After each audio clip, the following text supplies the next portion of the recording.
Breaking news, and not in a good way. Darius Garland suffering an injury that will now keep him out perhaps through the start of the regular season. What that means for the Cavs and Garland's offseason trade value, plus one player appears to be on his way out in Milwaukee. No, maybe not that guy, but a different player may indeed be on his way out this summer. And the Boston Celtics have set their asking price for Jrue Holiday. Why it may be a bit too rich for a number of teams. I'm Trevor Lane. This is the Basketball Bulletin. Make sure you subscribe right here to the channel. Right now, about 70% of you watching are actually not subscribed. Let's fix that. Hit that subscribe button. Going to be a busy summer around the NBA. So we'll start here with the unfortunate news. The Cleveland Cavaliers just recently releasing this moments ago.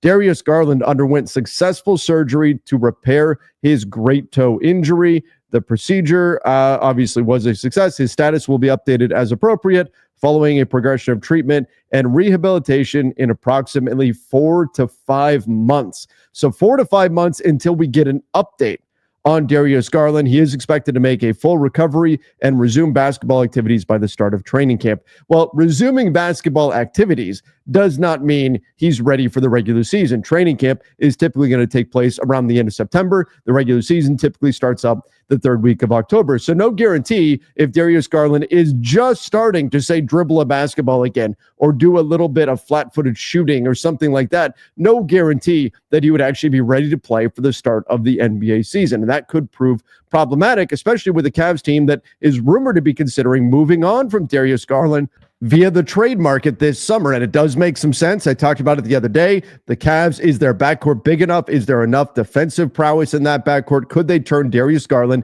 into a more defensive focused player? Perhaps somebody that we're going to talk about in just a few moments here, Jrue Holiday. We talked about Jalen Suggs being a potential target, but will those teams have any interest in Darius Garland, or any team have interest in Garland with now this injury looming over him? You know, it actually reminds me a little bit of Zach LaVine's situation a couple of seasons ago when he was suddenly getting into trade rumors with the Chicago Bulls and then had surgery. Now, I'm not saying that's why Garland had the surgery, but this can go a long way towards extinguishing any kind of trade conversation. If teams are not confident that he's going to be 100% by the start of the regular season, and you never know what kind of complications can pop up after a surgery, even if the projection is positive, there are teams that'll put a stop to trade conversations when something like this happens and wait to revisit until later in the regular season. So $39.4 million on the books for next season, $42 million in 26-27, and then $44.9, let's call it, million dollars in 27-28. That's a lot of money for a team to take on for a guy who just had surgery. I think this will do a lot to diminish the trade value of Darius Garland over the offseason, and makes it infinitely more likely that Garland does start the season with the Cleveland Cavaliers. Look, you never say never in today's NBA. Perhaps teams are satisfied with the surgery, are not worried at all about his recovery, and think he's going to be just fine and will still go through with the deal. But most likely, this will give teams reason to pause on a Darius Garland trade. Now, I mentioned defensive players being something that the Cleveland Cavaliers could certainly use in their backcourt. Well, one such player is very much available, and that is Jrue Holiday, one of the best defensive guards in the NBA.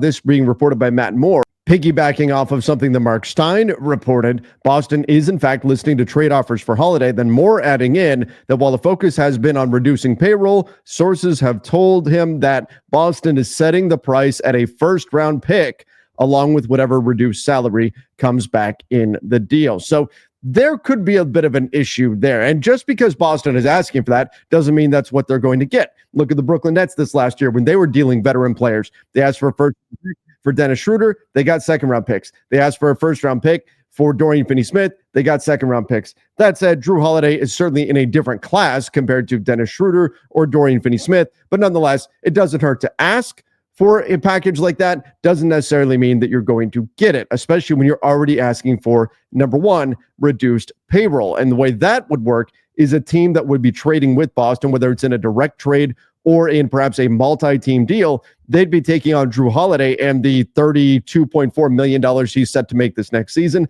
plus $34.8 million the season after that, plus $37 million and change after that on a player option. So that's a lot of money still owed to a player who is 35 years old, which could be an issue. But ideally, that team would be sending back Boston less in salary. Boston, it's all about reducing their payroll. Remember, as presently constructed, the Boston Celtics cost about $500 million when you add in taxes and all of that. So with Jason Tatum likely lost for all of next season due to injury, that unfortunate Achilles injury, the name of the game for the Boston Celtics will be payroll reduction. So the primary benefit that the Celtics are going to be getting by moving Jrue Holiday is by getting less salary coming back so they can reduce their tax obligations and ideally drop below that second tier apron. In order to get there, they'd have to cut significant salary off their books. We're looking at least about $20 million to get below that second apron and the penalties that come with it. So for Boston, priority number one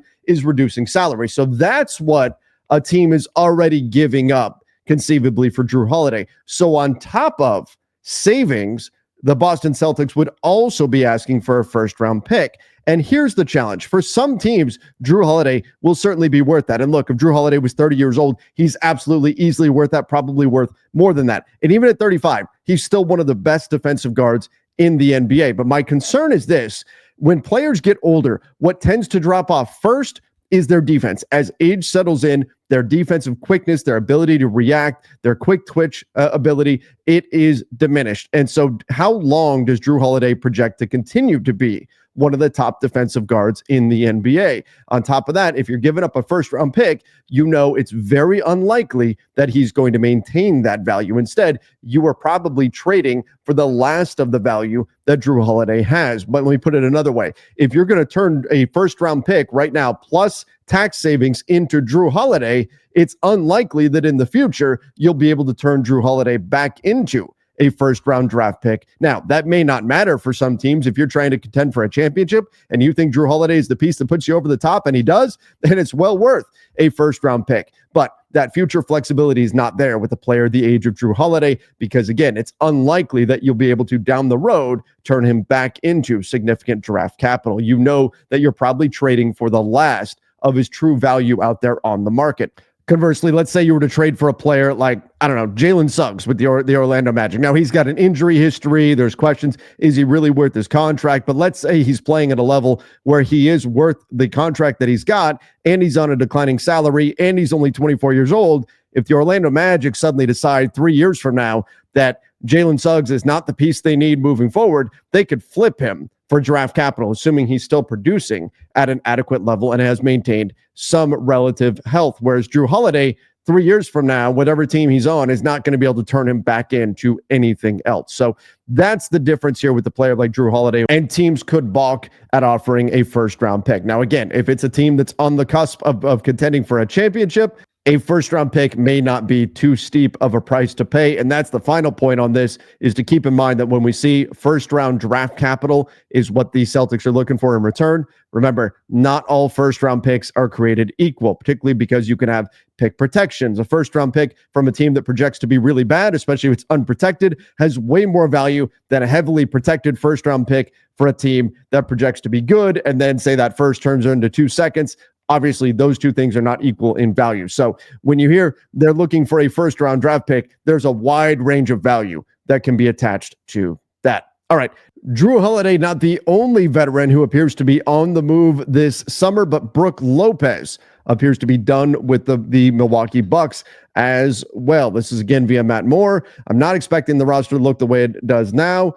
Everyone I've spoken to assumes Brook Lopez is gone. Lopez might be one of the bigger names on the market. Now, I look like Brook Lopez a lot. There's not a lot of bigs that can protect the rim and shoot the three, and Brook Lopez, over the course of his long NBA career, has been able to do just that. I mean, it's absolutely insane when we see what happened with Brook Lopez. He went from being a non-three-point shooter in the 2015-2016 season, taking 0.2 per game, to suddenly taking 5.2 per game that next season. Absolutely unreal from Brook Lopez. 2016-2017 season, suddenly became a three-point shooting big, and then has been the model for three-point shooting bigs since then. Still gets it done from deep, 37% from three last season. The shot blocking, however, is starting to drop off. And when you really dig into the advanced numbers, you can see that his rim protection value just isn't the same as it used to be. In fact, it started to drop off season before this one. So back in the 23-24 season, his overall rim protection value in terms of how much of an impact he was making at the bucket we started to see real decline there. And at 37 years old, again, not a lot of longevity that's going to be built in there with Brook Lopez, but still one of the better centers out there on the market that are really available. When we look at other guys that are out there, like Naz Reid, probably not actually going to be available with the Minnesota Timberwolves. Miles Turner, probably not really available with the Indiana Pacers. That's what we heard about last night from Shams Charania ahead of Game 2 of the NBA Finals. But Brook Lopez is in that list with guys like Clint Capella, maybe Steven Adams, depending on how the Houston Rockets play that situation. There are some veteran centers that are readily available, and Brook Lopez, if a team really needs another big, he could certainly give them at least one more good NBA season. Now, the question remains, how much is he going to get? Would a team go up to a full mid-level exception for Brook Lopez? That would be about $14.1 million. Maybe it's a taxpayer mid-level, right about $5.6, $5.7 million, just under that number. Could a team go there? It'll be interesting to see exactly what Brook Lopez's market is going to be. But even with